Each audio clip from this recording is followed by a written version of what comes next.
স্থানীয় সংবাদ এবং আমাদের পরবর্তী অনুষ্ঠান ঢাকা থেকে রিলে করে শোনানো হবে। আসসালামু আলাইকুম। সন্ধে 7টা, বাংলাদেশ বেতার, সিলেট।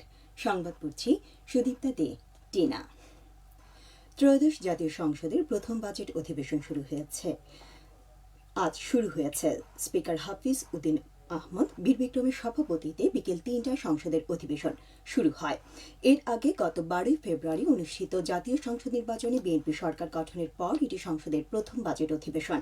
চলতি অধিবেশনে আগামী 11 জুন অর্থমন্ত্রী আমির খসরু মাহমুদ চৌধুরী 2026-27 অর্থ বছরের প্রস্তাবিত জাতীয় বাজেট সংসদে উপস্থাপন করবেন। বর্ষা মৌসুমকে সামনে রেখে ডেঙ্গু ও চিকুনগুনিয়ার বিস্তার রোধে ব্যাপক প্রস্তুতি গ্রহণ করেছে সরকার। স্বাস্থ্য মন্ত্রণালয়, স্বাস্থ্য অধিদপ্তর, স্থানীয় সরকার বিভাগ, সিটি কর্পোরেশন এবং স্থানীয় প্রশাসনের সমন্বয়ে দেশব্যাপী প্রতিরোধমূলক কার্যক্রম জোরদার করা হয়েছে। ইতিমধ্যে সারা দেশে সচেতনতামূলক র্যালি, প্রচারণা, সপ্তাহে একদিন পরিচ্ছন্নতা অভিযান, কমিউনিটি মিটিং, উঠান বৈঠক এবং জনসচেতনতামূলক নানা কর্মসূচি শুরু হয়েছে। পাশাপাশি উপজেলা স্বাস্থ্য কমপ্লেক্সগুলোতে ডেঙ্গু কর্নার চালু, চিকিৎসক ও নার্সদের প্রশিক্ষণ, ফিল্ড হাসপাতাল প্রস্তুত, রি-এজেন্ট ও টেস্টিং কিট সংগ্রহ এবং প্রয়োজনীয় ঔষধ ও খাবার স্যালাইন মজুত নিশ্চিত করা হয়েছে। এদিকে ডেঙ্গু প্রতিরোধে নিয়মিত মোবাইল কোর্ট পরিচালনা করা হবে। কোনো বাসাবাড়ি, প্রতিষ্ঠান বা স্থাপনায় এডিস মশার লার্ভা পাওয়া গেলে সংশ্লিষ্টদের বিরুদ্ধে আইনানুগ ব্যবস্থা নেওয়া হবে। 2 থেকে 3 দিন পর পর মোবাইল কোর্ট পরিচালনা করা হবে। এছাড়া জনগণকে সচেতন করতে আগামী 3 মাস ব্যাপী বিশেষ কর্মসূচি গ্রহণ করা হয়েছে। এর মূল লক্ষ্য হল পরিচ্ছন্নতা কার্যক্রম জোরদার করা, এডিস মশার প্রজনন স্থল ধ্বংস করা এবং জনসম্পৃক্ততার মাধ্যমে ডেঙ্গু প্রতিরোধকে সামাজিক আন্দোলনে পরিণত করা। এবছর রাষ্ট্রীয়ভাবে জুলাই গণঅভ্যুত্থান দিবস উদযাপনের ব্যাপক কর্মসূচি নিয়েছে সরকার। দিবসটি যথাযোগ্য মর্যাদা ও নানা কর্মসূচির মাধ্যমে উদযাপনের লক্ষ্যে বিভিন্ন মন্ত্রণালয়, বিভাগ, দপ্তর, সংস্থা ও মাঠ প্রশাসনের জন্য প্রয়োজনীয় নির্দেশনা পাঠিয়েছে মুক্তিযুদ্ধ বিষয়ক মন্ত্রণালয়।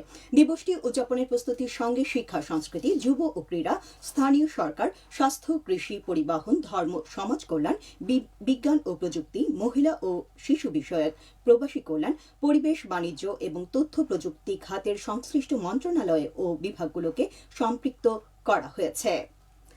সারা দেশের মতো সিলেটে আগামীকাল পালিত হবে বিশ্ব নিরাপদ খাদ্য দিবস। বিশ্বব্যাপী খাদ্য নিরাপত্তা ইস্যুতে সচেতনতা বাড়াতে 2018 সালে প্রথম এ দিবসটি পালন করা হয়। এরপর থেকে বিশ্ব স্বাস্থ্য সংস্থা এবং জাতিসংঘের খাদ্য ও কৃষি সংস্থার সদস্য রাষ্ট্রের পাশাপাশি অন্যান্য স্টেকহোল্ডাররাও যৌথভাবে দিবসটি পালন করে আসছে। দিবসটি উপলক্ষে সরকারি বেসরকারি উদ্যোগে নানা কর্মসূচি পালিত হবে। এসব কর্মসূচির মধ্যে রয়েছে র্যালি, আলোচনা সভা ও বিশেষ সচেতনতামূলক প্রচারণা। বস্ত্র ও পাট মন্ত্রণালয়ের সচিব আব্দুল নাসের খান 2 দিনের সফরে আগামীকাল সিলেট আসছেন। সফরকালে তিনি বহুমুখী পাট পণ্য মেলা 2026-এর উদ্বোধনী অনুষ্ঠানে অংশগ্রহণ করবেন। দুপুরে তিনি টেক্সটাইল ইঞ্জিনিয়ারিং কলেজ এবং টেক্সটাইল ভোকেশনাল ইনস্টিটিউটের সংশ্লিষ্টদের সাথে মতবিনিময়ে অংশ নেবেন। বিকেলে তিনি মেজুটিলা টেক্সটাইল মিলস পরিদর্শন করবেন।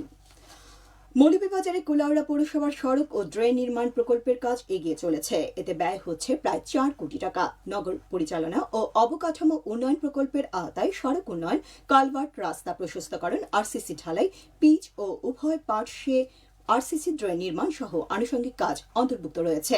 পৌর প্রকৌশল অধিদপ্তর প্রকল্পটি বাস্তবায়ন করছে। এদিকে সুনামগঞ্জের শান্তিগঞ্জ উপজেলায় গ্রামীণ অবকাঠামো উন্নয়ন ও সংস্কার লক্ষ্যে প্রায় কোটি টাকা ব্যয়ে 54টি প্রকল্প অনুমোদন করা হয়েছে। একই সঙ্গে অতিবৃষ্টি ও জলাবদ্ধতায় ফসলহানির শিকার উপজেলার 8টি ইউনিয়নের 2703 জন ক্ষতিগ্রস্ত কৃষকদের জন্য সরকারি সহায়তা তালিকা চূড়ান্ত করা হয়েছে। চলতি মাসের মধ্যেই এসব প্রকল্প বাস্তবায়নের কথা রয়েছে। এবারে শুনুন কৃষি সংবাদ। কৃষি প্রযুক্তি মেলা শুরু হয়েছে আজ সিলেটের জৈন্তাপুরে। উপজেলা কৃষি অফিস চত্বরে আয়োজিত এই মেলায় সরকারি কর্মকর্তা সহ গণ্যমান্য ব্যক্তিবর্গ উপস্থিত ছিলেন। মেলায় বিভিন্ন স্টলে কৃষি ও খাদ্য প্রক্রিয়াকরণ দ্রব্য সামগ্রী পরিদর্শন করা হবে। সবশেষে আবহাওয়া। রাত 1টা পর্যন্ত পূর্বাভাসে বলা হয়েছে সিলেট ও পার্শ্ববর্তী এলাকায় পশ্চিম উত্তর পশ্চিম দিক থেকে অস্থায়ীভাবে ঘন্টায় সর্বোচ্চ 60 কিলোমিটার বেগে ঝোড়ো হাওয়া বয়ে যেতে পারে। সেই সঙ্গে হতে পারে বৃষ্টি অথবা বজ্রসহ বৃষ্টিপাত। এসব এলাকার নদীবন্দর সমূহকে 1 নম্বর সতর্কতা সংকেত দেখিয়ে যেতে বলা হয়েছে। আজ সিলেটের সর্বোচ্চ তাপমাত্রা ছিল 33.2 ডিগ্রি এবং সর্বনিম্ন 23.5 ডিগ্রি সেলসিয়াস। বাতাসের আর্দ্রতা ছিল সকালে ৮০% এবং সন্ধ্যায় ৭৮%। আগামীকাল সিলেটে সূর্যোদয় হবে ৫টা ২ এবং অস্ত যাবে ৬টা ৪১।